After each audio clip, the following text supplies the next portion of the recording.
Hello crafty friends, I'm Lien from Studio Kato and I'm so happy you're joining me again today for another video. Today I am going to make this beautiful little card. I am so pleased with how it turned out. I am still enjoying hot foiling, as you can see, and let's start with hot foiling our elements. Now the goal of this card is to build an entire frame of these butterflies around my card instead of putting the butterflies in the center. So I am using the polished brass foil by Spellbinders and the small butterflies of hot foil plate by Pinkfresh Studio. This comes with a well, it does not come with, but you can buy a coordinating die with it, a stem set, or a stencil set, sorry. So I am also going to be using the stencil set and the die, but here is the foiled reveal. I did use my Spellbinders Glimmer system. I am loving it so far, and I'm just peeling that foil away, and it's so satisfying every single time. Now I made 3 panels of this. I am only going to show you how I finish one of them because it takes me a little bit of time to line up the stencils each time. But I made some blue butterflies, I made some orange and pink butterflies, and then I'm using some teal and some greens on this one for green butterflies. You can see I am using my trusted Inkstand Mini off to the side, and it's perfect for this stencil set in particular because there's 4 layers, 4 inks to use. So it's really handy to put them all up there in the order that I'm going to use them. So I am loving how these butterflies are turning out, and I am making sure that the final layer is very dark, the first layer is very light, just so I have a lot of contrast in the butterflies. It doesn't really matter which layer you do which in, but it just made sense to me to put them in that order. Now I'm using some gorgeous purple cardstock from Concord 9th. This is the eggplant cardstock, and I die cut that with the Sparkling Diamonds cover plate by Pinkfresh Studio, just to get some fun stitched detail into that background. You're not going to see a lot of it, but it's going to be worth it that it's die cut with this. I put some double-sided adhesive on the back and adhered that to a white top folding note card. And now I can let the fun begin with all of these butterflies. So I die cut all the butterflies with the coordinating die, and that cuts out all of the butterflies at once.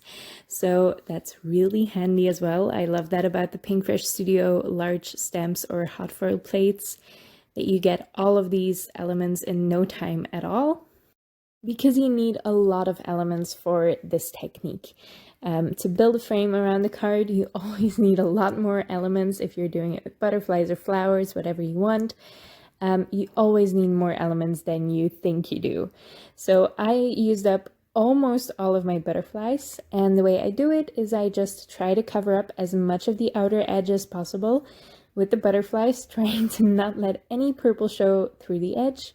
But it's not that much of a problem if some tiny pieces of the purple do show around the edge. I'm going to show you how I fill that up later when I first adhered these. So I fuss around with this quite a while. It took me an hour to make this card, and that is, well, what I filmed took me an hour. So that's not counting the second and third hot foil plate and the second and third stenciling of the butterflies. So I'm using some press and seal to pick up all of the butterflies, and you can see that I messed it up, shifted them all around, and then it took me another 10 minutes to rearrange all those butterflies at the bottom and press that press and seal in place again, and then very carefully lift all of that up, hoping all of the butterflies come with. I'm using some liquid adhesive to adhere all of these butterflies because it's easier in the end. It would have looked great if I had propped it up on some foam tape, obviously, but I knew that I was going to have to trim off a lot of the edges, a lot of the excess that hangs off the edges. You can see it right there. I'm just pressing my card into the butterflies instead of the other way around because press and seal is quite flimsy. So this is just easiest if you can get it done that way. And then I'm carefully peeling that press seal up. Now, I didn't press the press seal down very well, and I did that intentionally because it doesn't agree that well with hot foil. If you're not careful, it will ruin is a strong word, but you will notice that there's been press seal on your hot foil. So just be careful when you pull that up and when you press it down as well. Don't be too harsh with it. Now I am trimming off all the excess pieces and I'm saving them. Well, I'm going to use them on this card. And that is to fill in all those tiny pieces around the edges that have some purple showing. I want all of my edges to be butterflies, not the purple background. So I'm just lifting up the butterflies where there's a tiny gap, and I'm putting one of the excess pieces beneath it, making sure that the color shows, of course. There's going to be a white edge around them from the die cutting. I'm not trying to get that white edge to show, I'm trying to get the color to show. And that's pretty much it. That's my frame done. And the best part about these cards is that you get the sentiment as your focal point.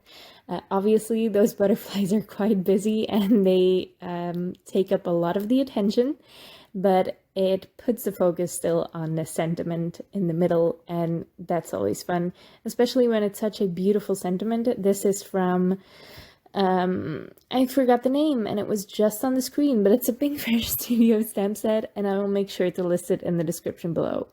I stamped that in Versamark ink onto some more of that eggplant cardstock, and I embossed it with Wow Metallic Brass embossing powder. It's a gorgeous gold embossing powder. It's a little bit pinkish, and it's just stunning. I cut that out with the coordinating die, and I also cut 3 extra layers out of black cardstock. You can use any dark cardstock, but if you use a dark background color, you want something dark as well instead of white to layer behind that element you're propping up, because the white is going to be more disruptive if it shows than the black. I stacked those together with some Barely Art Precision Craft glue, and then I'm putting that right in the center. I did lift up some of the butterfly wings so I could tuck it underneath there, and I really love that some of the butterflies just overlap a tiny bit with sentiment because it pulls it in more with the design. And as a final touch to this card, I am adding some gold metallic pearls by Pinkfresh Studio. I fuss around with the placement for a little bit, but in the end I go for something quite symmetrical, and I love that because the frame is, again, very busy. I love how it turned out, but I'm going to admit it's a busy card. So it's nice to have the pearls not be so random.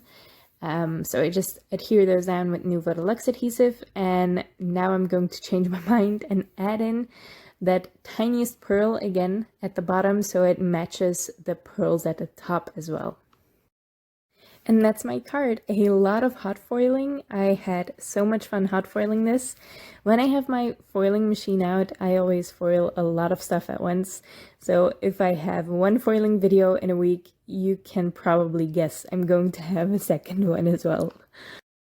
I hope you like this card. I really love it. I love the colors of it, and those hot foil butterflies are just amazing.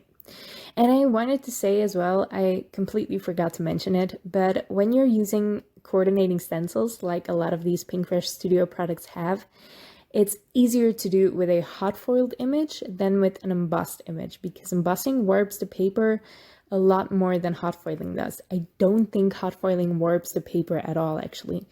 But yeah, so it's really easy to line the stencils up, a lot easier than you would if it was an embossed image. So that's another point for hot foiling. I am so enjoying this machine. I am loving all the new techniques I can try out. I hope you liked the video. I hope you liked the card. If you did, make sure to leave a thumbs up on this video and leave your thoughts in the comments below. Thank you so much for watching, and I hope to see you next time.